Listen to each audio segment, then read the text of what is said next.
don't know why I thought it was. Well, we're live here. A new good friend of mine, JD Noll, is in the building here.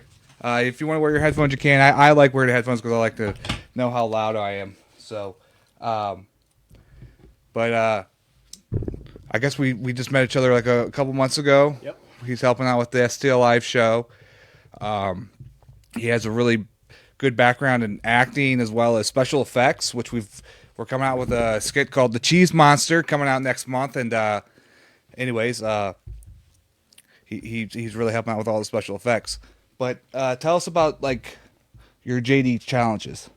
Well, basically, I got certified to be as a personal trainer about 3 years ago, and I've been training people for quite some time. I used to train people in MMA and weight loss and stuff, and I figured it was time to get my certificate. So after a while, I was just like, I'm going to start something on Facebook, and so I just started JD challenges, and I threw up a few challenges, and I started inviting a bunch of people, and as of right now, we've got 484. 484 members. Wow. Yeah. So, I mean, it's doing pretty good. Right. I actually took a break around Halloween because around Halloween's my busy time for special effects and Halloween stuff and everything. So, but basically, like it says, I created the group to bring people together to engage in challenges, to have fun, most importantly, to better their health and well-being.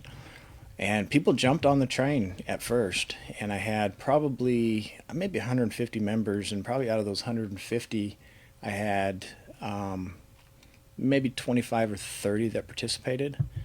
And now I'm just like, this is one of my challenges that I just put in, a 20-day walking challenge. I put easy challenges out, I put hard challenges out. By the end of day 21, you're walking 2 miles. So you out of 484 people that like the group, you have 150 people that's participating right now into the challenges? Probably less than that. It's probably more like maybe 50, 60 maybe. So, a lot of people join, and I ask people, I said, well, why'd you join? Oh, because you invited me. I'm like, okay, well, jump on those challenges. And some people are doing the challenges and they're too afraid to post on here. So I talk to them, and they'll DM me and say, hey, I did my stuff today. And I said, well, put it on the page. Man, I don't want to do it on the page. And I'm like, okay. But yeah, so that's one of the challenges. Like I said, a lot of people are.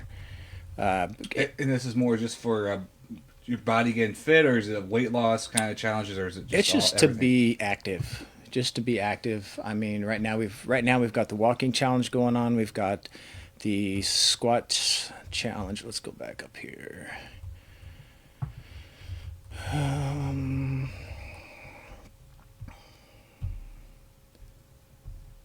So basically, we have the 21-day challenge. We have the morning burn wake up challenge, which is a little bit hotter. It's something that I just put out there so people could basically jump in and get their morning started. So it's a morning burn wake up challenge: 25 squats, 20 push-ups, 20 jumping jacks, and 25 crunches. And you do 3 sets. 3 sets of each, yeah. So you go through each one, and then Yeah. Now when you do squats, are you using weights on squats? Because I tell you what, when I worked out, obviously look at me, I just started dieting. So if you're watching the show, if you keep watching, check in a month. I should be a little bit thinner for you. But anyways, when I go to the gym, I can't do squats. My knees just kill me with the squats. Yeah, and diet's a bad word, by the way.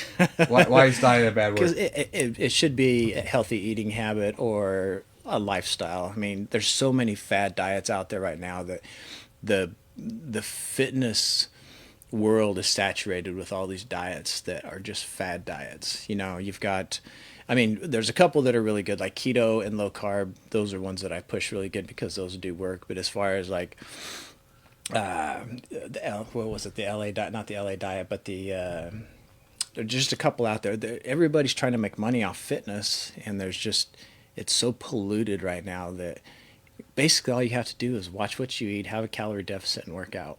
I mean, you don't even have to work out that much. As long as you have a calorie deficit and you eat somewhat healthy, you're going to lose weight. What's a good calorie deficit? Kelly, well, just say for somebody for say it was 200 pounds, Uh, maybe their daily intake is going to be let's say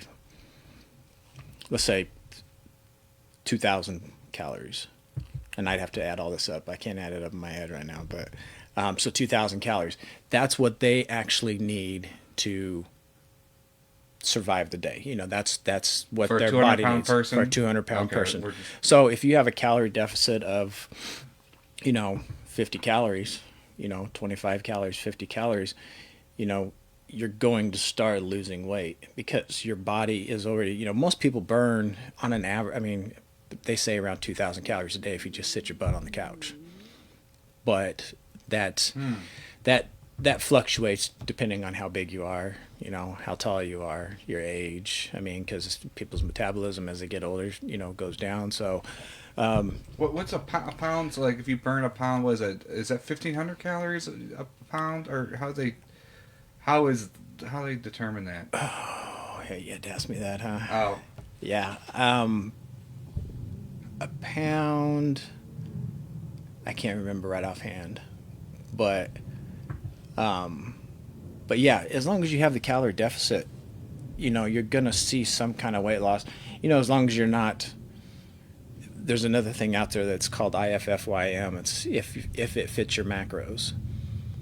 And there's a guy out there that put it out that said, if it fits in your macros, which your macros are your carbs, your proteins, and your fats. And he says as long as your calories fit within those. mm-hmm. So like say for you might have you might be, let's just say 30, 40, 30, and so you'd have 30% of your calories come from carbs, 30% comes from fat, and the rest come from protein. He says as long as you have all of that in, no matter what you eat, you can eat your pizza, you can eat your cupcakes, you can eat your pie, your pancakes, your waffles, whatever. As long as it fits in there, you're going to lose weight. Well, that's not quite true for the fact that all those processed foods, are not good for your body. Fresh, clean foods are good for your body. And that stuff will just it'll clog your arteries, and it's just not good for you. And it's got all sugars in it. So if you have that would be like a dirty diet.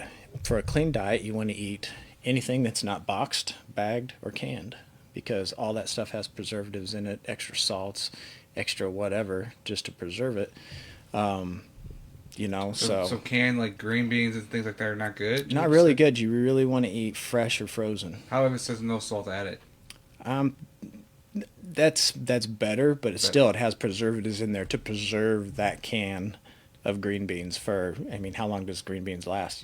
3 years. Yeah, something like that. So it's better to eat fresh green beans, fresh broccoli, fresh cauliflower, stuff like that. So, yeah. Probably some of the processed meat patties and things like that are bad. Yeah, your deli meats. Your deli meats are just chocked full of preservatives, and if you get the straight chicken breast, turkey, lean ground beef. Like right now, I eat lean. I've been eating lean.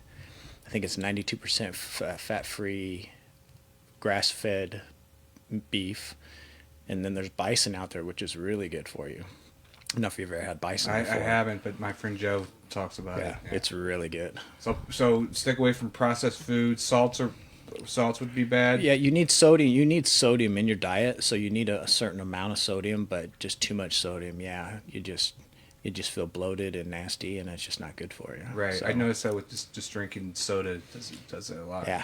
It holds in a lot of water weight. What I've been doing, I've been just living a healthy lifestyle. But I've been just been doing a lot of low carbs, and but I didn't know about the preservatives and things like that with some of the canned goods and things like that. And there's a lot of people. I mean, I do the online training as well, and along with this, and now I'm back in the gym. This is my second week back in the gym. I've got clients back in the gym. They once again, there's so many websites out there that says, "Oh, spruce up your foods," this and that, and it doesn't have to be that difficult. People are always like, "Oh God, I don't know what to eat. I don't know what to eat." Well, on Sunday you prep your food, and you have it for your whole week. So say like if you like for me, for instance, I go in and I take 3 pounds of ground turkey. I can't eat chicken. I'm allergic to chicken, which is weird, but I take 3 pounds of ground turkey and I cook it up, drain it. I put a bag or two of cauliflower or broccoli in it, and I season it up with maybe a little bit of seasoned salt. I use a lot of garlic. Garlic is really good for you. Put the garlic in there and just cook it up, and then I separate it into certain bowls for each day of the week. So you have Monday, Tuesday, Wednesday, Thursday, Friday. How often do you eat? Like, I eat right now. I do 2 times a day because I intermittent fast from, which we can talk about in a minute. I intermittent fast from 8 p.m. to 12 p.m. the next day. So I fast for 16 hours and then I eat for 8 hours. So I fit all my macros, all my calories, and everything in there for 8 hours. So you'll eat at noon, and then you'll eat again right at 8 p.m. or 7 p.m. or something like that. Yeah, usually around noon. And I mean, you can snack, like I'll have almonds or cashews, things like that. So you can eat throughout that day. You don't have to have a certain time that you eat, but you just got to make sure to have all of your calories in that 8 hour span. But mine is pretty well noon. I cook my lunch, and then I have my protein, coffee, my protein, and maybe a handful of almonds or cashews. And then before I go for my run, or if I go to the gym, maybe I have a banana. Just first, they're very carb heavy, so But they got a lot of potassium, which helps with the muscle. right. Muscle. So aches and things. yeah, so but it also gives me some carbs, especially for my runs. I've noticed when I have eaten a banana 1 hour before my run, I feel so much better. I feel like I have more energy. You probably ran a lot longer too, right? Right. Yeah. Yeah. Usually, one banana has got about, medium-sized banana's got about 27 grams of carbs, and running for about 30 minutes, I should be close to burning that off. But it gives me that energy to go out and run, because that's what your body runs on is carbs. Right.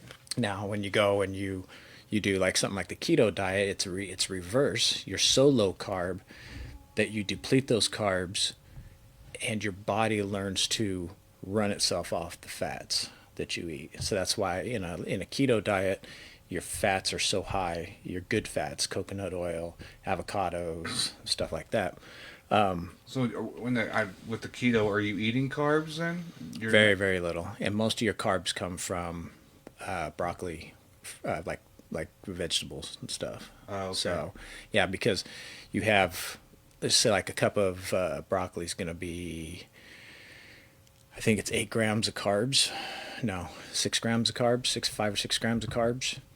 But out of those 5 or 6 grams of carbs, you have probably 2 to 3 grams of fiber. Well, fiber kind of knocks out your carbs. So if you have 5 grams of carbs per cup of broccoli and you have 2 grams of fiber, you're only eating 3 grams of carbs. Those are called net carbs. And that's basically, they just cancel each other out. Right. So, but yeah, you eat on keto, you eat very, very low carb. What I do and what I was taught with my trainer was I go in and I do a low carb or a keto diet for 2 weeks straight. Then you have what's called a refeed day. So say if, for me, I'm pulling in about 1,700 calories a day. Okay, well, I'll do that for 2 weeks straight. That's with my exercise and everything. Then on the 14th or 15th day, I'll have a high carb day, which means maybe I'll have a piece of pizza. Maybe I will up my calories to, instead of 1,700, maybe 3,000. And that basically it shocks your body. Your body's going, whoa, what's going on here? And then the next day you go back to normal, and your body goes, okay, now what's going on? And it starts working again. And they say it helps your metabolism to just kind of readjust your metabolism and get it going again. And it's It's hard. The keto diet's hard. The low carb is very hard because sometimes, at some point you're only eating 25 grams of carbs a day, and Well, it's just hard to find that food too when you go, especially if you're trying to change that lifestyle. Going someplace in a restaurant or whatever, there's no way you can order just low all meat or whatever. It's a Right. hard place to find, especially if you're trying to go out with friends or whatever. So it's definitely a hard lifestyle to kind of stick to. yeah, it is. With the so, like if I was wanting to build muscle mass, when would I eat the meats and with the protein? When should I? Let's say I'm about to go lift some heavy weight. What when do I eat? Is it better to eat before, like hours before the workout, or is it better to eat like that type of meat like a few hours after or right after a workout? You can have a pre-workout meal, yeah, but it's not going to be a really heavy meal. Usually, once you get done working out, you want to have a high protein, high carb meal afterwards. And high carb, I mean good carbs that are like, sweet potatoes, regular potatoes, maybe a little bit of pasta, stuff like that. Before the workout? After the workout. After the workout, yeah. You want to get some proteins and carbs in after your workout. Okay, so that way, okay. Yeah. And jumping back into working out, like a lot of people, I think it's always that hump to get over all that soreness. What's some of your things to kind of work through that first couple weeks? The DOMS. Is that what it's called? Yeah, delayed onset muscle soreness. Yeah. Yeah. The DOMS suck. And for me, I mean, I'm going through them as well since I've only been back in the gym for 2 weeks. And I have been running all year, so my legs aren't that bad, but my upper body is. There's nothing to get away. There's nothing you can do. I mean, you can do foam rolling, you massages. I even got some of the it's kind of like icy hot, but it's a roller ball. You can roll on it to help. You just do that after you work out? After I work out, yeah. Okay. Usually the DOMS will set in. It's different for everybody, but it can set in maybe 12, 24 hours later, up to 48 hours later. Usually mine's 48 hours later. So Mine's about 20. Yeah, mine's about 24. 24.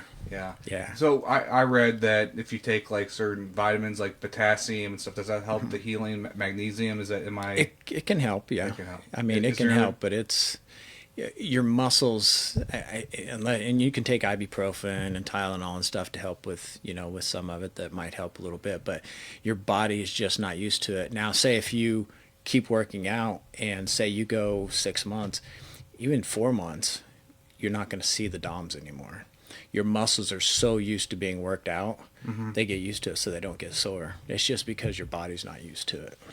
You may, if you have a really, really good workout and say you upped your weights like 10 pounds, 20 pounds or whatever, and you lifted really heavy, then you might have a little bit of the DOMS, but most of the time it's, yeah. If somebody wants to get muscle mass, we talk about reps and you read so much different things, but is it a lot of reps or low reps with a higher weight? What's your higher thoughts? reps with low weight, yeah, or higher weight with low reps. So if I was bench pressing, what would be like if I can do 150 just 8 times? Is that what I should start at? What's a good rep for like that? What I usually tell my clients is that if you're able to get 10 to 12 reps and you're wanting to build muscle, then you need to go up in weight, because if you're doing that many, then you're not exhausting the muscle. Basically, when you want to build muscle, you want to exhaust that muscle. A lot of people you'll see going into the gym, and they'll have a workout that they got offline, and it'll say go in and do bench press, do one set of 10, do a second set of 10, do a third set of 10. And they go in and they do that. Well, I watch these people in the gym all the time. They'll be in there 1, 2, 3, 4, 5, 10, and they're not even struggling. And then they sit there and they rest for a minute, 2 minutes, 3, whatever. They get back on there, they do another 10, still not struggling. Basically, to build your muscle, you're beating your muscle up. You want to exhaust that muscle to its point where it can't do anymore. And when your muscle gets to that point, basically what you're doing is you're making little micro tears in your muscles. And with all my clients, I mean, I make them go, I said, I want you to go until you can't go anymore. And I'll sit there and watch them. And if they're doing, 20, 21, whatever, I'm like, yeah, we're going to up your weight. And so we'll do it. Sometimes when I lift heavy, I'm lucky to get maybe 7 or 8. And So you do 7 or 8, then do you take a break and go right back to bench press, or do you go work on something else and come back and do that secondary bench press like 15, 20 minutes later? It does not matter. you can do it a couple different ways. You can say I go in and I do a set of 10, just for instance. Then I'll take a minute break, and then I do another set of 10 bench press, and then minute break, then 10. What I do, and I've done for the past, before COVID and stuff, what I was doing supersets. So basically, it's like if I don't do a lot of bench press with the actual barbell. I do dumbbells. It's a little bit, it's not easier, but it's more taxing on your body because you're trying to lift both arms, and each arm is independent of itself. And you're stabilizing muscles. And you have to stabilize it. So what I do is I go in and I do supersets. So I'll go in and I'll do bench press with the dumbbells. I'll do as many as I can till I cannot get it up anymore. And then I go directly to maybe flies. And I'll do the flies until I can't do anymore. I mean, directly right after my bench press. And then I'll go in and I'll do what's called HIIT, the high intensity interval training. It may be jump rope, jump jacks, even push-ups. You can do something, or even get on the treadmill or the elliptical and go as fast as you can for 45 seconds to a minute. And that gets your heart rate going way up. And then you take a rest for a minute or two, and then you go back and you do your superset again. You go back and do your bench press. As soon as you get done with that, you go into your fly. And then you go in and you do your jumping jacks, or you're running on the treadmill or whatever. Basically, it's just because your heart's just like a muscle. It's you get it way up, and then you bring it down, and then you get it way up, and then you get it down, and it's beating hard, and then it's not beating so hard, and it's just like a muscle. And that's how you strengthen your heart. So, but that's how I do it. The other way you can do it is, like we said, you can go in and do, do 10. Take a minute off to do 10, taking a minute off. But if you're not exhausting that muscle, you're still working that muscle, but you're not working it to its full extent. So. So what other type of diets? You got the keto, you got the carb. What's some diets that you were talking about the fasting where you, and I found I lost a lot of weight probably about 3 or 4 years ago. I got down to 167. I did about within 4 months, but I just noticed not eating after a certain time really started helping me lose weight. Yeah. What I do a lot of bodybuilders. They drink a lot of water. Like, do they? One guy told me drink like a gallon of water a day. Oh, yeah. Is that what you do? Yeah, I drink roughly probably a gallon to a gallon and a half a day. I mean, that's why every time you see me, I was like, I gotta go to the bathroom. Yeah. Because I'm constantly drinking water. As far as, it really doesn't matter. I mean, you can eat 9 o'clock at night and you can go to bed. I mean, it's not really, you might get indigestion, it's not real good for that food to be sitting down in your belly or whatever. But I have found that for me, if I eat too late, then I don't sleep as well. But if I can, if I quit at 8 o'clock, 8 o'clock sharp, then I have a pretty good sleep. If I can quit at 7, that's even better. I mean, that's when I used to be. I used to be 225 pounds. And where are you weighing at now? Right now, I'm about 175. Oh, okay. Yeah. So I was. Used to be a big boy like me at one time. Yeah, 225. Yeah. And what I did there was is they opened up. I've done martial arts all my life, and they opened up a gym in my town, and I thought, man, I really want to do that. And I'm like, I'm 225 pounds. I can't even jog from here to the road. And so I started running, and I was running about a mile a day. That's all I was doing. And you have to build up whenever you run. I mean, it's not just you get out and run. Some people can if you're 25 years old or 18 or whatever. But for me, that was back, I think I was 34, 35. Yeah, somewhere in there. And so, you get into a little walk and then you start running a little bit, then you walk and you kind Mm. of do intervals. But then I got to myself where I was doing a full mile every night. I told myself once I hit 185, then I can join that gym.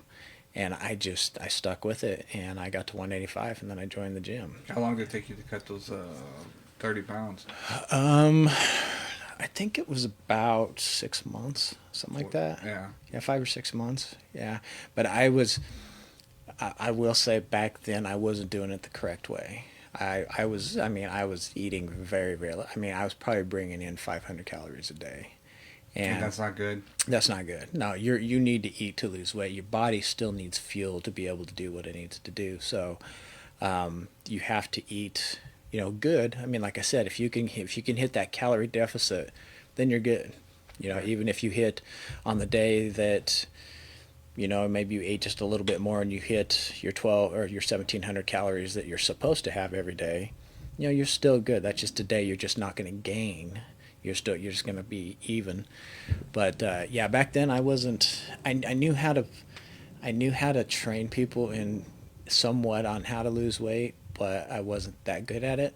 Hmm. And I'm still. I'm no nutritionist right now. I learn a lot from what I know from my trainer and from other trainers that I've talked to, and but I just didn't do it the right way. I just didn't eat, and I lost pretty quick. And but now I take it and I make sure that I get my calories in and my macros, and you can set. It's kind of a pain in the butt. You set your calories and your macros, and you have to chart them every day. But after about a month or two, and you do your food on Sunday, you meal prep, then kind of what you're supposed to eat, because I eat the same thing every day. I mean, I'll switch up maybe. Like today, I had smoked salmon and broccoli, where yesterday I had smoked salmon and asparagus. So I might switch that up.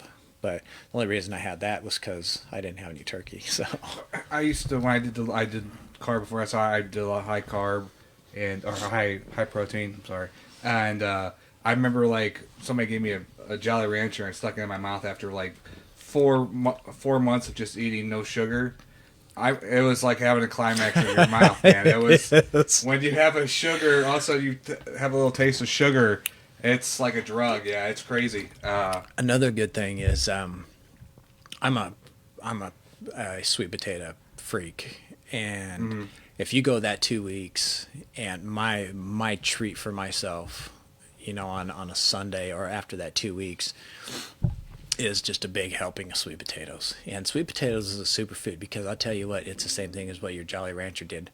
It does for me, because as soon as I eat it, man, my body goes, whoa, what's this? This is awesome, and it really does, because your body's used to having that stuff and it likes that stuff. It gets those endorphins going out, and it's just like, whoa, this is great. Yeah, yeah. So just as any, you have a chocolate bar or something, and it's just like, oh God, this is so good. But then you have to go back to the eating good, and then it's just like, damn. Right, right. I got a question about the water. So I don't mind drinking water when I'm working out. Water's delicious when I'm like sweating and I'm running, and water's like the greatest thing ever. But like trying to drink water throughout the entire day, obviously there's tea, which has no calories. But what do you think of the flavored water? No. No flavored water. No, I used to drink some of it too. Now you can get the flavored sparkling water, as long as it doesn't. You got to look at the label, because I was drinking this stuff. I think it's called ice. And I was thinking, man, this stuff was good, but this was a long time ago. I was, man, this stuff is good, and I was just buying tons of it. Well, I found out that it had sucralose in it, and sucralose is bad for you. I mean, it's like that artificial sweetener, and so I said, oh, dang it. Well, then I started looking in the sparkling water, kind of, it was just sitting there. You got the Perrier and which is good. That's mineral water, because it's got minerals in it. That's good for you. You don't want to drink a ton of that. But heck, I was drinking 15 cans of this sparkling water a day. And so I kind of got addicted to it, because you get all these different flavors, and everybody's like, oh, that's bad for you. It might be a little bit bad for your teeth because of the carbonation. Yeah. But other than that, there's nothing else in it. But I finally, I was spending so much money on that. I just drink water and water and coffee. Yeah. No, and those little mixers they have, like, Yeah. I'll have to show you stuff I have upstairs. I bought Yeah. some like stuff, and you tell me if it's crap. I'll tell you right now it is. Okay, okay. Yeah, it's probably got some kind of sucralose or the sucralose or what's the other artificial sugar? Starts with an A. Oh, aspartame. Aspartame, yeah. It's probably got aspartame or sucralose in it. If it's got that in it, you don't want it. Okay. You know, it's just water is just better for you. Even tea. I mean, as long as it's unsweetened tea, tea's good for you as well. And when you're intermittent fasting, the only thing that you're really allowed is water, black coffee, or straight tea, herbal tea, whatever. Like, you know, you can have cold tea as long as it's not sweetened, or like herbal tea. Like, you could even have peppermint tea if you want, because I mean, it's all natural stuff. It's not you know, weighted down. If you're bringing in any calories whatsoever, you're going to kill your fast. And your fast is good for your body because basically it helps you get rid of well, one, everything that you have in it from the day before, but it kind of tricks your body into a temporary starvation mode, kind of, so to speak, where your body's going, oh, I don't got any food. What am I doing? I don't have any food. And, you know, it helps.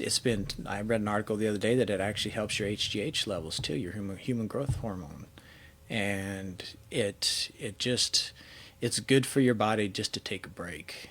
It'll help your metabolism, and then you start eating again. Then it's hard. A lot of people, I tell my clients, you know, maybe start for 12 and 12, and then maybe go up from there. Don't go straight to 16 unless you really think you can. 'Cause 16's hard, but you gotta think, if you get a good 8 or 9 hours sleep at night, which who does that?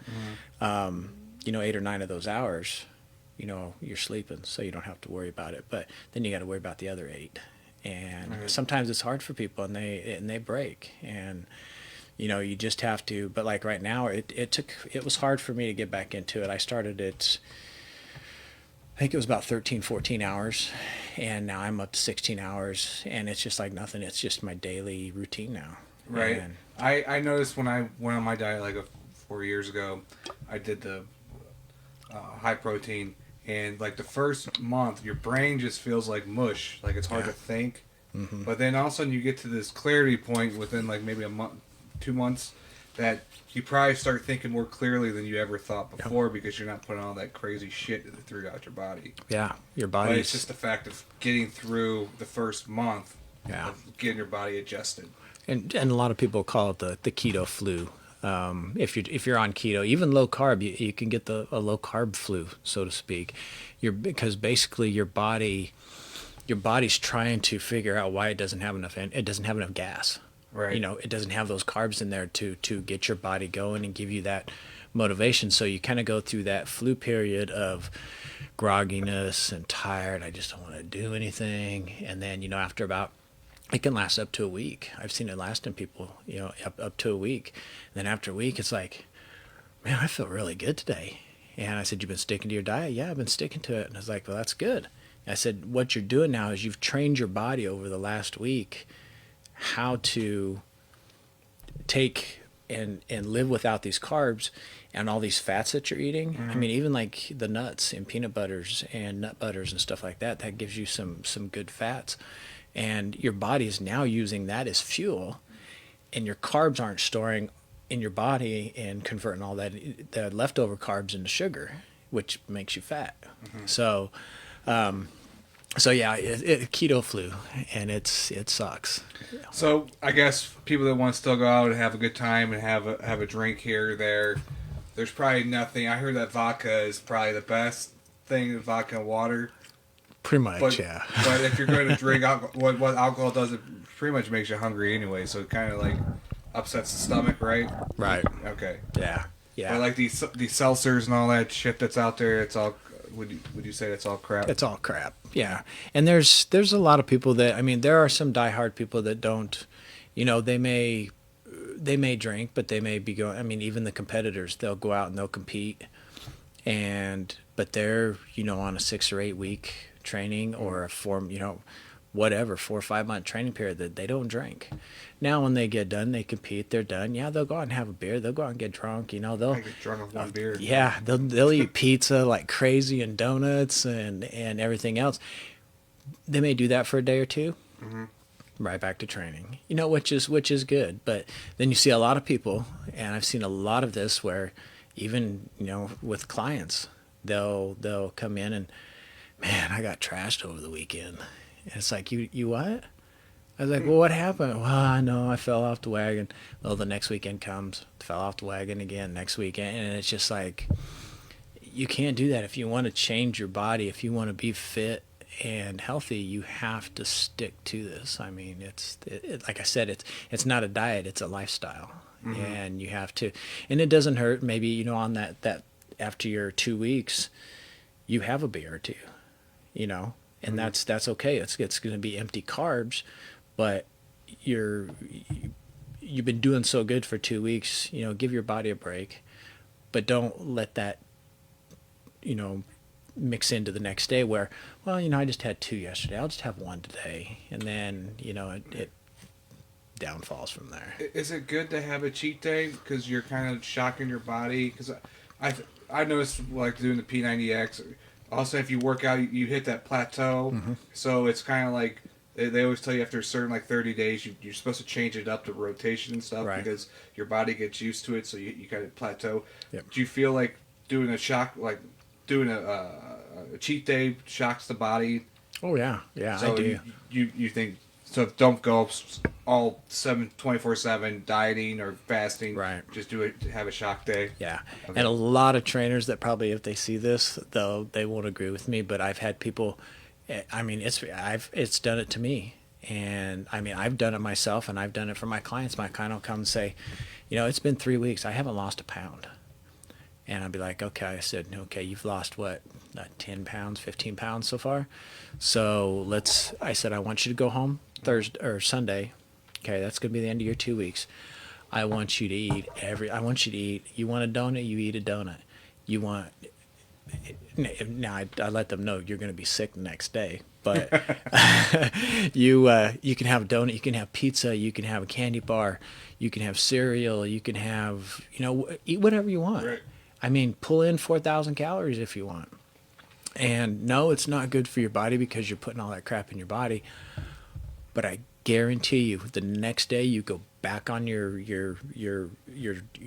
diet, mm-hmm. or your workouts and stuff.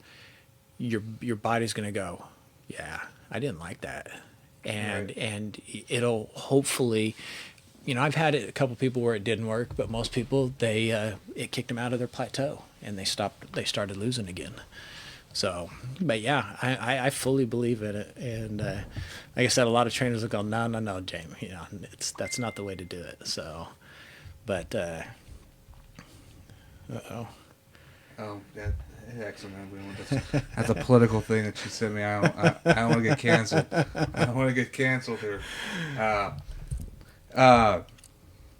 Well, I find it fascinating. So, I just started dieting. I quit drinking. Like, not that I had issues, but I just knew that was like the main source of calories I was getting, because I would have beers at night, and then I would come home like, oh, I'll eat this potato skins here or whatever. So I definitely feel like I'm going through a shock this week with with my body is right now, with energy and stuff like that. So I started doing a high protein. I'll have to show you the foods and stuff I'm eating. You can tell me if I'm doing the right thing or not. But it's definitely hard to find all that grass-fed beef and things like that. It's definitely expensive if you're going to go that route. It is. It's expensive to eat. It's actually more expensive to eat healthy than it is to eat like crap. Right. It's and that's a bad thing. And hopefully this doesn't get us in trouble either. But they know that, and that's why it's so expensive. I mean, they know that people want to eat clean, so they mm-hmm. hike these prices up. I can go and get a regular, 2 pounds of meat, of regular hamburger that's maybe 97% or 92%, whatever, fat free, for what, $3.95. You go right over to the grass fed, and it's almost double that. And and they know that they know that they can make money off people eating healthy. So that's why they jack these prices up, and it's crazy. Right. And it can be expensive, and that's why, like I said, I eat, I switch mine off. I eat, like today and yesterday I threw in some fish. I switch up every other week. I will go 1 week. I'll do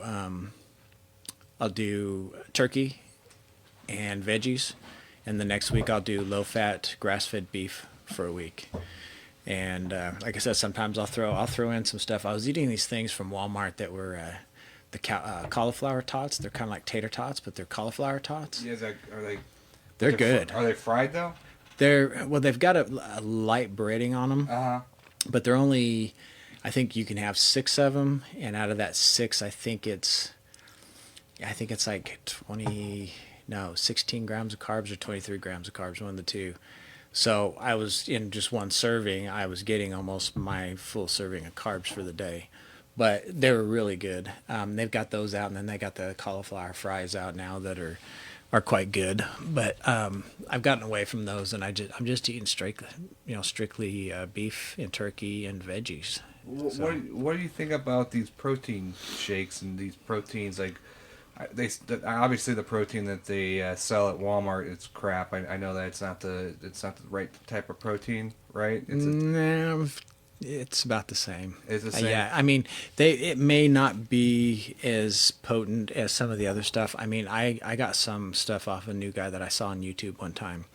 I love his channel. And I thought, what, I'll get some of his vegan protein, because I went to vegan protein because the regular protein, the whey protein, actually has, I believe, sucralose in it too. So I went to straight vegan protein, which is a pea protein. It's all veggies, and I drink it in my coffee. You're drinking your coffee, so you add your protein with your coffee. So right. That's the only caffeine that you're getting. And usually, I usually drink decaf. Oh, you do. And what I do is in the morning, when I have my coffee, I'll put a tea bag in, so I have cough tea. But I may put in a peppermint, or I may put in chamomile or something like that. So I'll have a little bit of taste to my coffee. But then after my lunch, after I eat my lunch, I have just a regular cup of decaf coffee, and then I put a scoop of protein and some cinnamon in it. Mm-hmm. And that's some of my protein, because they say you want to have about 1 gram of protein per pound of body fat, which, at 175, 176 pounds, I'm not getting near that. I may be getting about 150 grams of protein, which is fine too. It doesn't have to be right up there close to it, but you want to be somewhere in that range, So how do you do your calcium intake? I mean, obviously, do you just take vitamins or something? I take tons of vitamins, yeah. Okay. Yeah. Milk's not good, right? Is there any 0% milk or anything like that would be okay to mix with some of that protein? Almond milk. Almond milk's the way to go. Yeah, almond milk is what I do. Sometimes if I have a shake and I do have almond milk, if it's in my calories for that day and my macros, then I'll mix that. I may make a smoothie. I mean, smoothies are awesome. You have a cup of almond milk, a scoop of protein, some cinnamon. Maybe if you need some carbs, you're getting ready to go for a run, an hour later, or you just got done with the run, throw in half a banana. Whip it up, and it's with some ice, and it's good. But yeah, I don't drink any dairy. I don't eggs. A lot of people eat a lot of eggs, but I was having some skin conditions, so I gave up eggs for a little while, and I haven't gone back. Now, any type of fruits are good. I stay away from fruits too. I tell my clients maybe 1 serving a week while they're doing this. Yeah, once they get to their target weight, then yeah, if they want to have fruits, then they can. Right. But as far as once again, if they're kicking it Monday, we did a gym workout for about an hour and 15 minutes, and then we went out and ran for an hour and ran for a mile, and I think we went a mile and a half, and. So if they're working out that hard, then yeah, have a banana. But if you have an apple, apple's loaded with carbs as well and sugar. Bananas, the more ripe they get, the more sugary they get. Mm-hmm. So I've been told. But you can have 1 serving of fruits per week if you want. but then after that, then none. But once you hit the weight that you want and you're happy, which most people want to lose weight and then they want to start building muscle, which you can't really do at the same time. You got to do one or the other. So you can a little bit, you could build a little bit of muscle or keep the muscle that you have while you're losing weight, but you're not going to be able to do both at the same time. So once you get to that point, now if you want to build muscle, then yeah, you want to eat some bananas because you want to carb up. You want to carb because your body, you're going to be lifting heavy. You're going to be lifting. Some people are lifting, twice a day, 6 days a week, whatever. They need those carbs in their body to help them bulk up. And well, if you're working out with your muscles, you burn fat around your muscles faster if you're working those muscles, right? Not technically, because you really can't target. You can't, like a lot of people think. I got a lot of people that come and ask me, say, "Hey, how do I lose this around my stomach?" Well, you just have to diet. You have to lose weight because you can't target fat loss. You have to be able to. And it's different for everybody. Most of the time, you'll see it in somebody's face first. You'll see their face looks thin. It's like, man, you've lost some weight. Yeah. And then usually for the women, it's their boobs and their ass. Those are the last things to go, and their stomach. And guys is definitely their stomach is the last thing to go. You'll see a guy that's really ripped, and then like me, for instance, I've got a little pooch, and that's the last to go, and it's a pain in the ass to get rid of. Yeah, sometimes I heard it's just genetics too, with showing your abs and being able to showcase your abs. What do you think about that apple vinegar thing? If people take the apple vinegar with the water in the morning. I did that for a while. Does that seem like that works at all? Or I guess what that does is crave the appetite, or yeah, it's supposed to suppress your appetite. It's supposed to be good for you too, but I haven't seen any benefits of it, so I quit. Okay. Yeah, I didn't. I did the apple cider vinegar they call it with the mother, so it's all natural, it's unfiltered or whatever. I didn't see any benefits off of it, so I quit it. And okay. yeah, so but once again, that could be different for somebody else. Somebody else could see total, success with it, but maybe they're just doing something different with their diet, and they think it's the apple cider vinegar, and it's not. So, right. But well, it's interesting. So what's up with the? Let's talk about just more of your group page, and so it's JD Challenges on Facebook. Yep. Definitely check it out. What's what we have here on the screen right now? This is the 30-day booty challenge that I put up. I couldn't even tell you what day we're on because I've been doing so many squats. But this is all, basically everything that I put on the page, you could do without weights. It's all stuff that you can do. You don't have to worry about, if you have 5-pound weights, you'll see a lot of people posting on here, they did some with kettlebell, or they did it with 10-pound weights or whatever. And you're doing just squats with no weight at all. Squats with no weight at all, yeah. So, let's see, that started on the 19th, and what is the date today? It is the...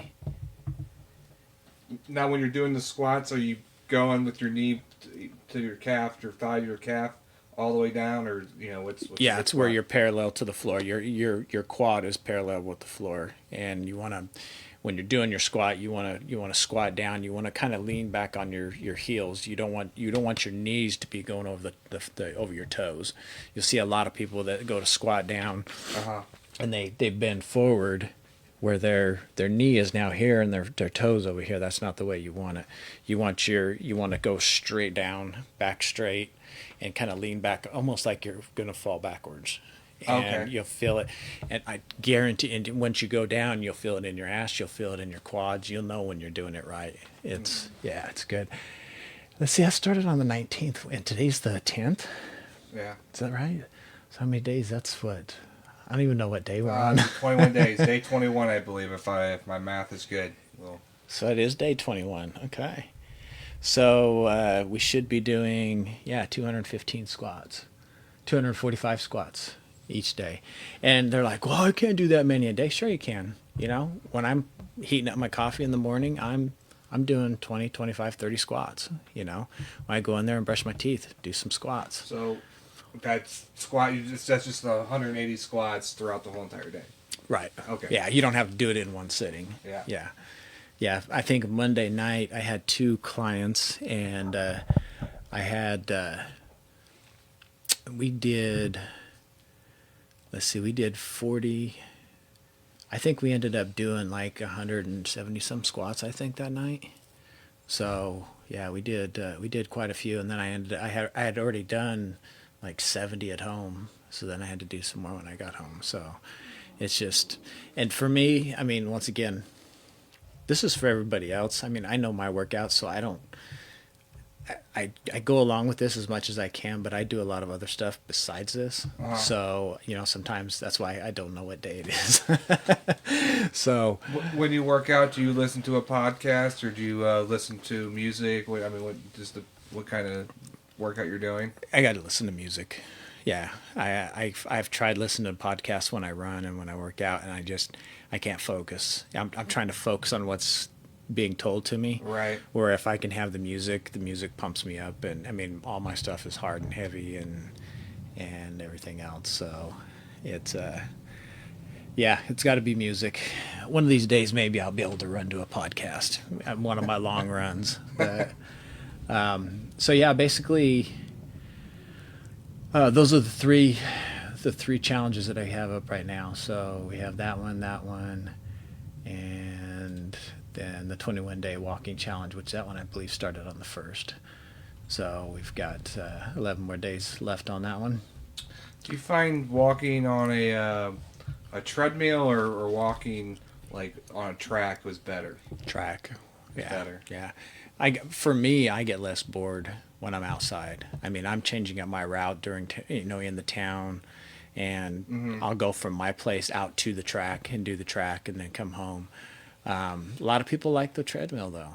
They'll do. I mean, I'm in a group on Facebook. It's called Misfit Runners, and there's a couple girls on there that are doing 10 miles a day, and they're 10 miles. How long does it take to run 10 miles?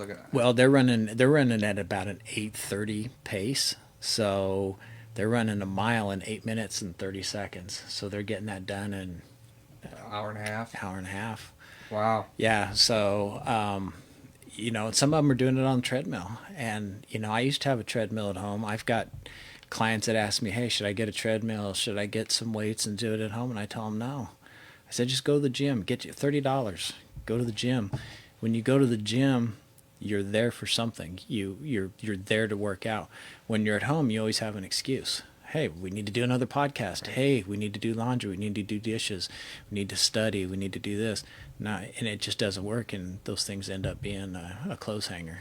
With everybody coming back from COVID, with the gyms, are there people that are wearing masks while running? I mean, I just think it would be. I can barely breathe when I run, anyways. I just can imagine having a mask over my face trying to run. No, I guess it just depends on where you're living, I guess. Yeah, and in my gym, they took the approach of. I mean, I wear my mask, every place that I go into. But the gym, I went in there and there was nobody wearing theirs, and they took the approach to just let people do what they want to do. Mm-hmm. If they want to wear one, they can wear one. If they don't have to. So I think maybe Monday night there was a total of 4 of us in there, and one of my clients has already had COVID, so I wasn't too worried about her. She just had it just not too long ago. And then the other one, she hasn't had COVID yet, but so we were kind of close together. But, we kind of stay our distance, and, we all, we're always constantly wiping down, not usually wiping it down before we use the dumbbells or use the machine, because other people should be doing that when they're done. Right. But as soon as we get done, we wipe everything down and everything. But no, I haven't seen anybody running wearing a mask yet. And it's hard because I ran all year long, and I was running at 19-degree weather, and I think one time it was 14 degrees out, and I had a mask over. I actually did use my COVID mask one day, and it's good, but it's also bad because I couldn't breathe or shit. Right. But the second thing that I think it did was, it's kind of like if you see, say for instance, professional sports, a lot of teams will go out to Colorado to train because it's a higher altitude, it's less oxygen. Well, if you're getting less oxygen in wearing this mask, a lot of people will be having these guys that really train hard. They'll have the deprivation mask on. I see that, yeah. And what that does is that trains their body to use less oxygen.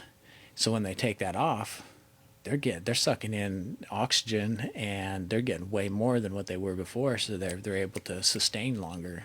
And yeah, the Olympic team trains up there in the mountains. Yeah. They have a training camp. Yeah. yeah. So Well, this is awesome. I'm trying to think. What got you into fitness like that? like I said, I've once I lost when I went from 225 to 185 and got doing MMA and stuff, I've never been over 200 now. I got close probably about 3 years ago, and that was kind of a bad time for me. So that's when I decided to do the personal training thing, and I started hitting the gym, and I hit it hard. I mean, I was 6-7 days a week, at least 2 hours a day, and because it makes me feel good. I mean, it's a good release. I mean, for people that have issues going on, or whether it's mental or physical, I mean, it's a good way to just let off the steam. I mean, and it makes you feel good once you get done with a 1 hour workout, or even a 30-minute run or a 20-minute run. You feel good. Your body feels good. You did something. It's just like, and then your mind starts feeling good, because you're like, man, like tonight I was supposed to be at the gym tonight, and I'm like, man, I kind of feel bad, but tomorrow I'll be going to the gym, to make up for tonight. Yeah. And, but once I get done, I'll be like, man, I feel better now, because I got my workout in. I know I did good. I just didn't sit at home eating a bag of chips watching, Netflix and Well, you probably find that a lot of people that battle with depression and things that take all these medications for all this different stuff, I bet you working out and exercise can do a world of difference for those people. Oh yeah. Yeah. Yeah, it is proven to, exercise has proven to help mental health and physical health. I mean, you look at me before I started running, and even, so like I said, I've ran this whole year straight this time, but usually I would quit when it would start getting cold, and then I'd have to start back up in the spring, and that was hard. And this last time, I think, before I started running, it was a year ago, my resting heart rate was roughly high 80s, maybe low 90s. Be laying in bed, man, you could just feel your heart just going. And now, after running, as much as I have, my resting heart rate's 48 to 53. And that right there shows me that my heart is stronger now than what it was, because I've used it so much, and I've built it up, just like I said, it's just like a muscle, and I've built it up, and now it's pumping better. It's because I did have heart issues about 5 or 6 years ago, and so I'm always worried about what the heart's doing. But now, it seems to be working really good, and it's better than laying around with a 90 to 100 beat per minute heart rate, resting heart rate. So Right. but yeah, I definitely, and it clears your head too. I mean, with me, music, I mean, I get out there, and sometimes it won't even be, definitely when I'm lifting, I've got heavy music. I mean, it's something that gets me going. It gets me hyped up. Sometimes running, it'll be some slow music, even if I'm trying to beat one of my personal best. I'll have some slow music on, because it makes me feel good. That's the mood I'm in today. I'm into some slow music today. I don't want to, some, Slayer or Metallica or whatever. I just want to get, I want to feel good, and that music makes you feel good. And you get out there and you get the work done, and you get done doing it, and you're like, yeah, man, I feel great. So that's the main reason why I got into it, was just to get healthy, and ever since the MMA days, it's just been constant. It's been, I don't want to go back to that 225 where I felt like shit every day. And, I had that big gut, and I just didn't want to go back to it. So, that's a good digression question. The MMA, you said you did MMA. How long were you in MMA? Man, I don't even know. From 30, 35 maybe. Maybe it was 34 or 35 years old, I think.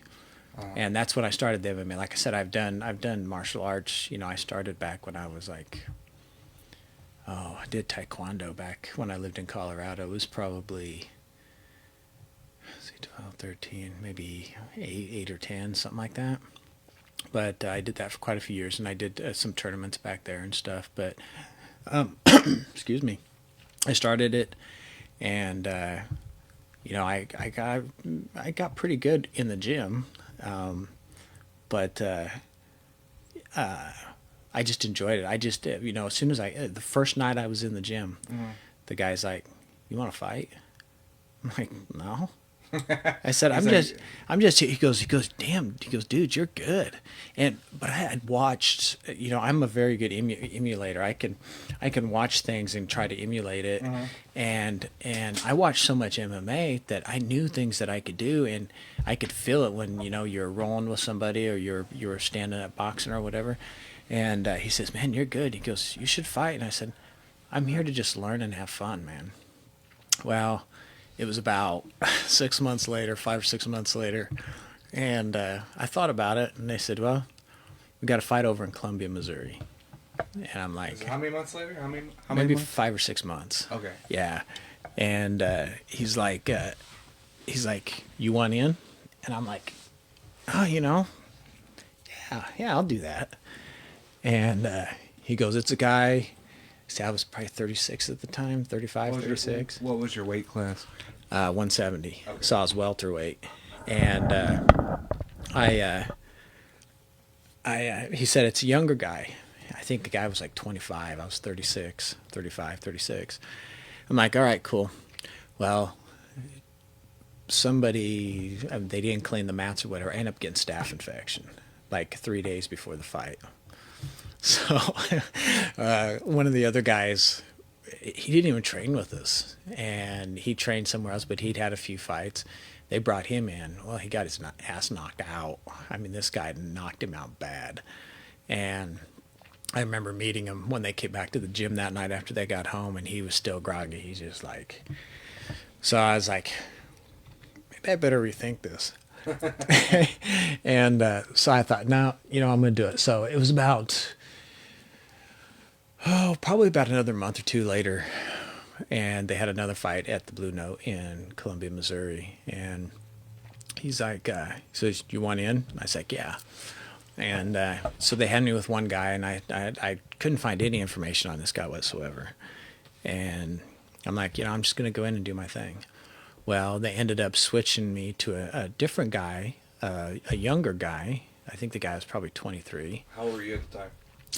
I was still probably 35 or 36. And so I'm like, okay, we'll see what happens. And so, you know, we trained, and we trained hard, and I ended up cutting 10 pounds in a week, which is mostly just water weight. And by the time I weighed in at 168 when we got to Columbia.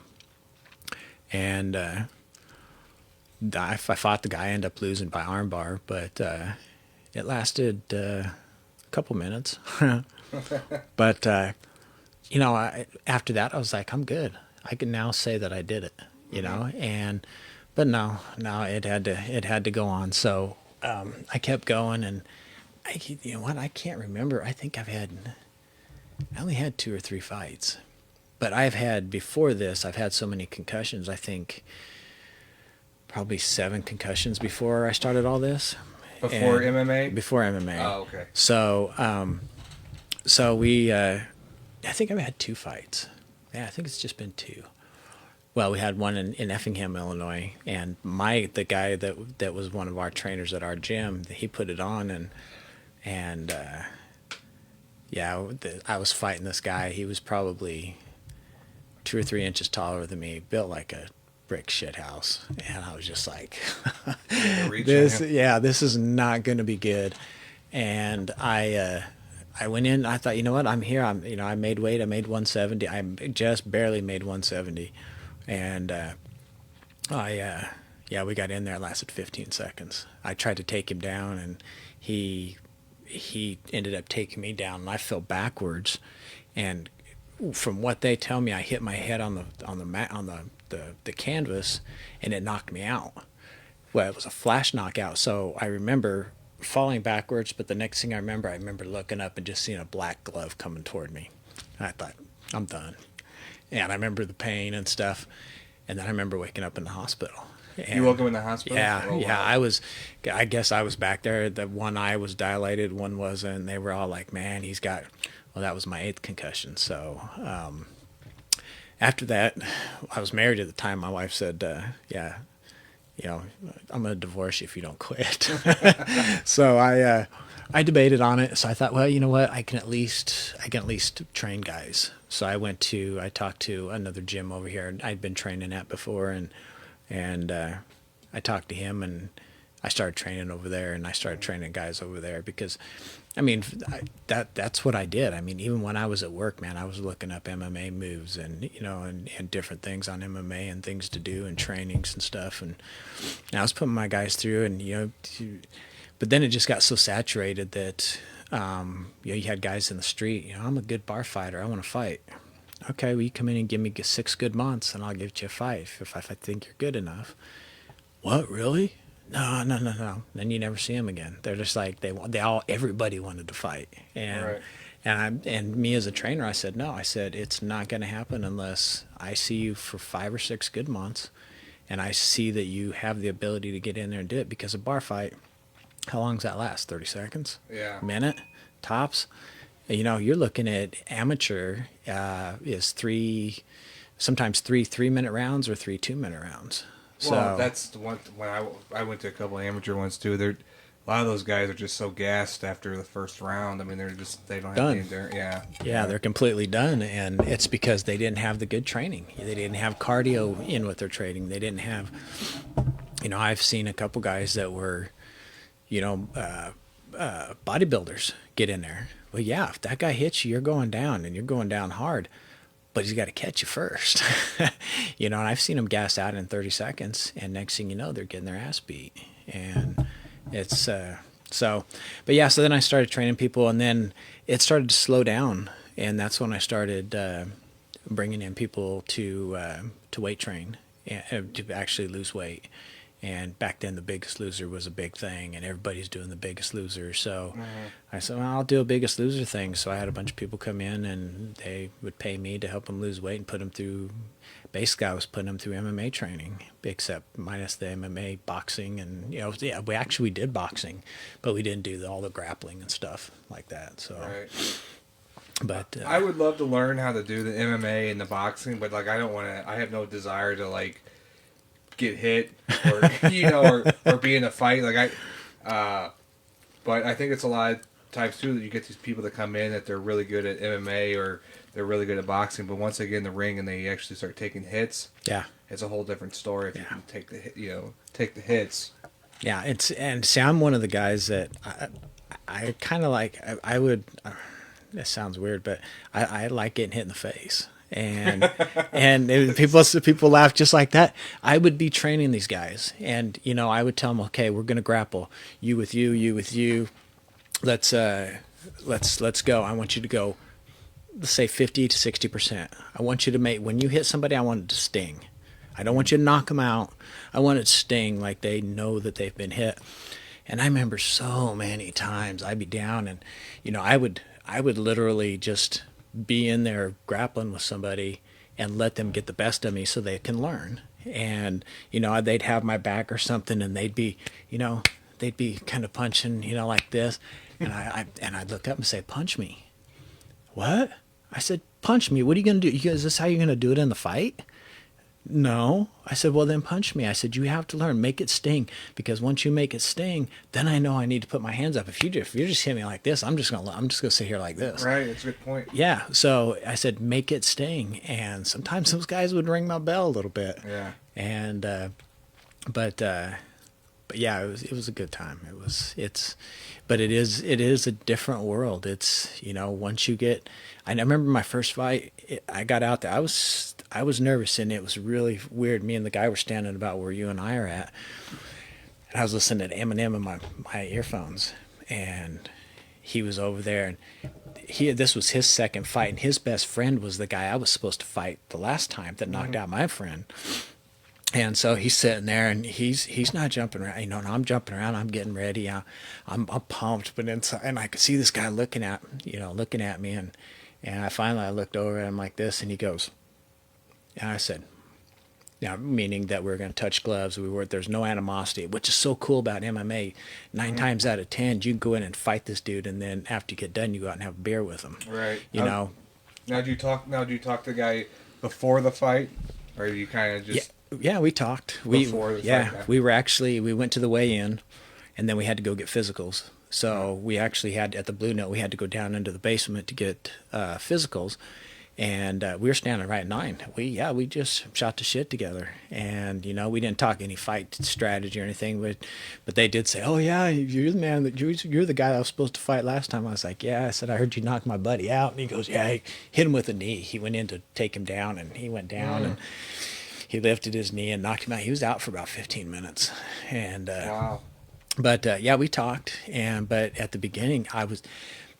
The adrenaline, you have no idea. Even my second fight in Effingham, I had so many people there that knew me, and that, you know, because it's only 20 minutes from my house, and so many people, even with my earbuds on, I could hear them say, "Come on, Jamie, come on," and I'm like, whoa. On my second fight, I don't even remember getting in the cage. I don't remember what the ref said to me. I don't remember anything. All I remember is hearing the bell, and I went out and I tried taking the guy down, and I woke up in the hospital. But all your friends were there to see that shit. Yeah, and it really, my whole team was there, and my whole team except for one person lost that night. But I was the first fight of the night, and of course I got blamed for it because they said after they saw me get knocked out as bad as I did, it kind of put the bad mojo. Put the bad mojo out there. And they all lost but one guy, and but it's a different world. But man, it's fun. It's, you know, and for a person like me, I'm always looking to do something different. And, you know, that was just something that I watched, and I said, I want to do it. I want to say, I did it. And if it wasn't for the concussions and probably my age, I'd probably still be doing it. I mean, hell, today I've been thinking about going back to the same gym and just training with the guy. But I would like to see them have a fight set up for any of you guys out there that watch this that are promoters, have like a not an old man's fight, but, you know, a fight with people around my age, you know, that would be fit, because I would totally do it. I mean, concussions or anything, I would love to get out there and fight again. How old are you now, if you don't mind me asking? 49. Oh, you're 4. Oh, wow. Yeah. So this was probably about 2007, 2008 then, when you were doing the MMA. Okay. Yeah. So I guess that was when it was like really kicking in, I guess. Oh yeah. I mean, it's popular as can be today, but there's a peak there. Yeah. Yeah, it was really popular. And like I said, after so long, it was between my two fights. It was a year or so, year and a half maybe, and then I started training people. It just started dying down because everybody got disinterested around the area, and for me, people were walking away, and I was basically losing money because these guys wanted to come in and train for a week and go fight. I told them I wasn't going to do it, so I said, you can just go somewhere else. And they did, and they would go, and then they'd get their ass kicked, and they wouldn't do it anymore. So, but I definitely, if they did a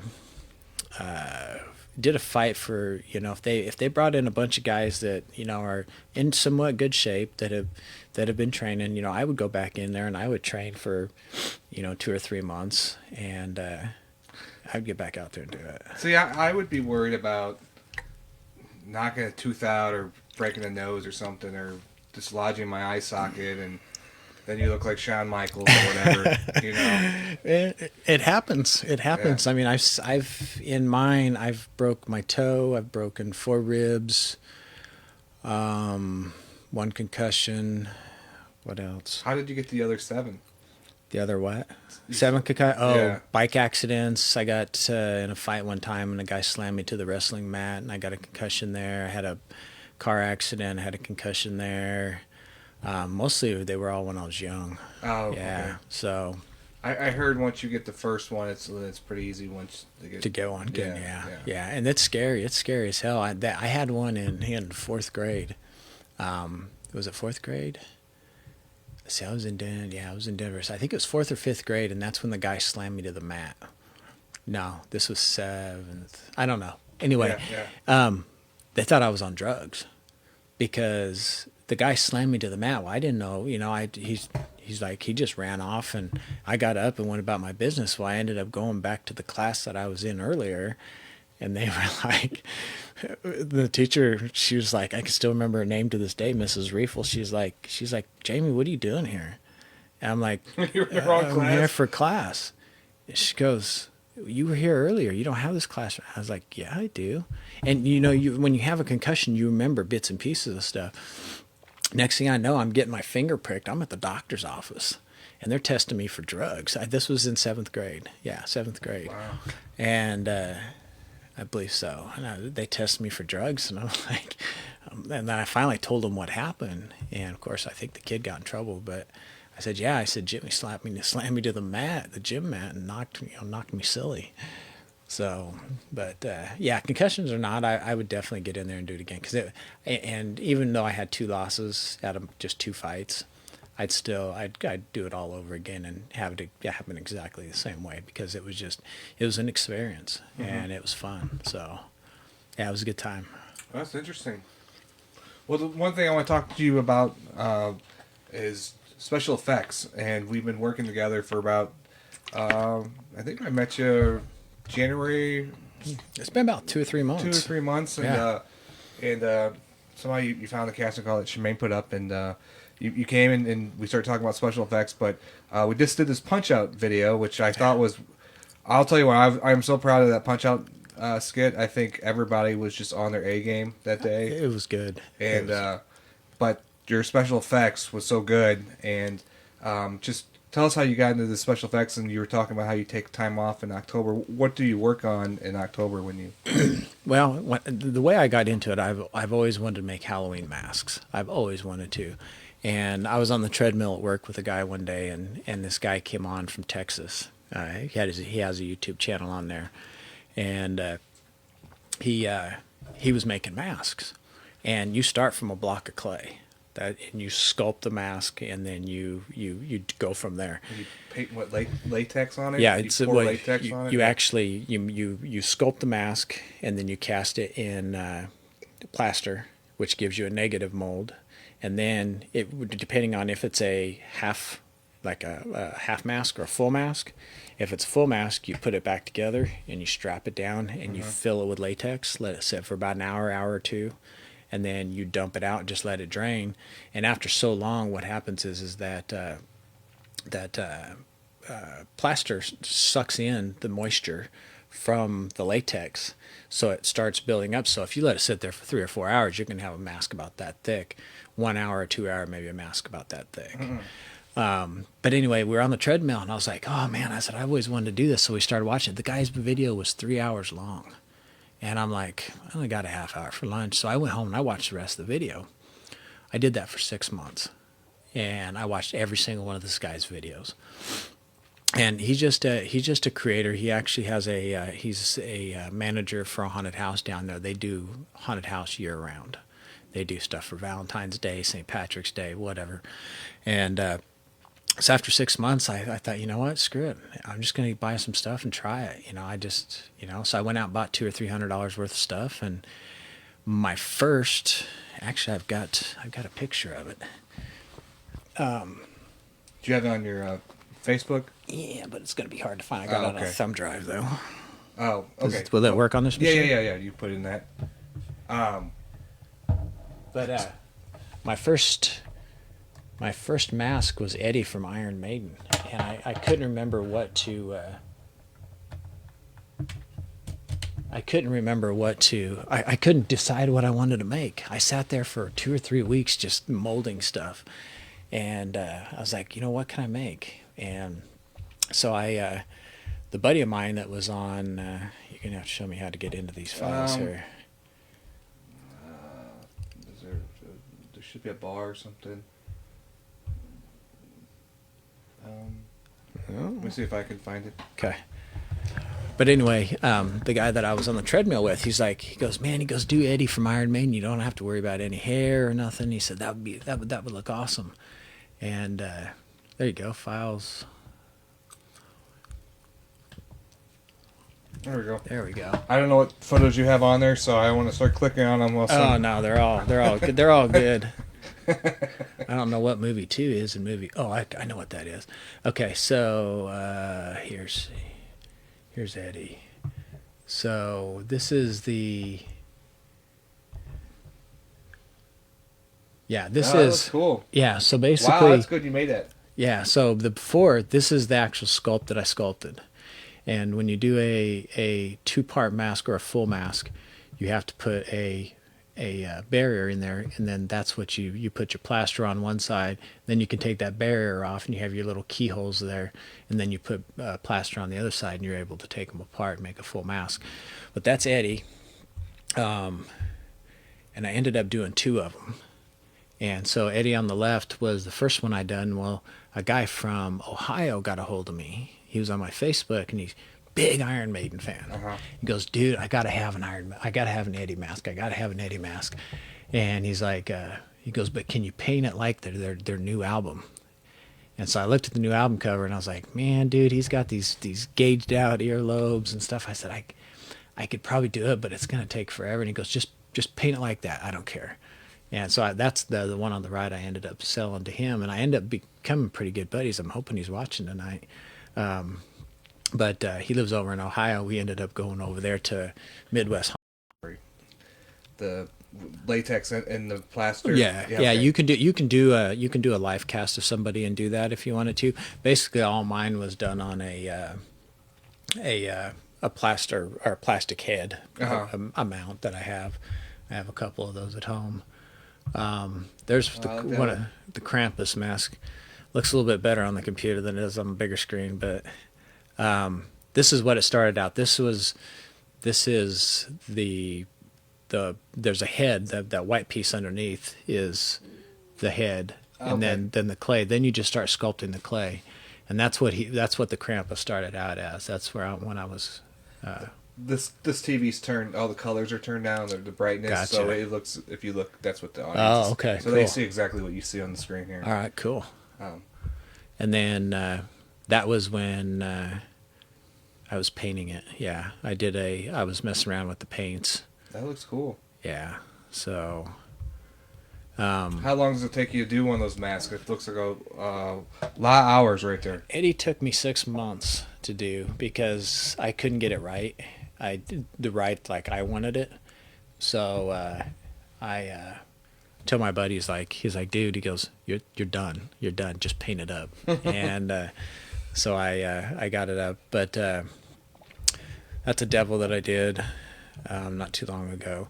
This is actually the same cast as the Krampus, and as is the one in the background that you see the clown back there. It's the same cast, but what I did on the devil is you'll see his nose looks different than the other guys because I built his nose up with latex and paper towel and made his nose look a little bit different. Okay. So there he was. I almost thought about keeping him like that. The horns are made out of couch foam. Okay, so they're solid. No, they're pliable. It's just like the foam that's in your couch. I found big pieces of it. Oh, okay. And I just sculpt horns out of it. But there's latex over that. Yeah, right? yeah. Okay. There's latex over that. So that's a picture of me putting the horns on. Like I said, that's the same cast. That's one I did a couple Halloweens ago. And I guess the cool thing about this is that you can keep using that same mold. Yeah. So you can make more. Yeah. Okay. Yeah, and you can just like that one. I just built up the nose. You know, you can cut off an ear and reshape the ear and whatnot. Hopefully, I can show this one, and he's not watching. But I did a movie about a year and a half, 2 years ago. This is one of the special effects that I did for it. Wow. That is, that was shot in the movie. The movie should be coming out hopefully soon. So nobody tell them that I showed you this. But yeah, so this was just basically a plastic leg or a foam filled leg, and I hollowed it out. I had some help from another special effects artist too. She made some of the fatty tissue and stuff. Is that just like a gloss paint on that to make it shine like that? Yeah, well, that's paint, and then it's also Vaseline. Oh, okay. Yeah, and that piece of meat is I believe I wasn't there for this shoot because I was busy. I didn't make it for the final shoot, but I think that's an actual piece of meat that they put on there. So for the second movie,